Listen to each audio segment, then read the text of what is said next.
Assalomu alaykum hurmatli obunachilar. Mana akamizni Buxorodan kelibdilar. Kecha kechqurun gaplashganda, aka keling dedik. Mana shu bugun hozir Namangandalar. Space apparatimizni bitani ochib, ishlatib yurg'izib berdik.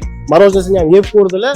O'sha yoqqandan bitta olaman deb kelgandilar, o'sha ikkita olyaptilar. Ikkita olib ketadigan bo'ldilar akamiz. Shu yurakdagi gaplarni ichingizdagi. Yo'q, endi biz tamizga o'tirdi. Ana bitta olmoqchi edik. Biz ko'rdik. Obsluživание nimalari yaxshi, funksiyalari, yeb ko'rdik. dizaynlari aka, marojnasi chiqishlari hammasi xudo xolasa bu Yevropa standartida qilinganda, Yevropa standartiga shunday ko'rdilar. Akamiz o'zi chet elda ko'p yurar ekanlar, ko'rib o'sha yuraklarga jizdibdi. Xudo xolasa sizlarga ham shunaqa komplektatsiya kerak bo'ladigan bo'lsa, frezerlaringizni bemalol aloqaga chiqishinglar mumkin.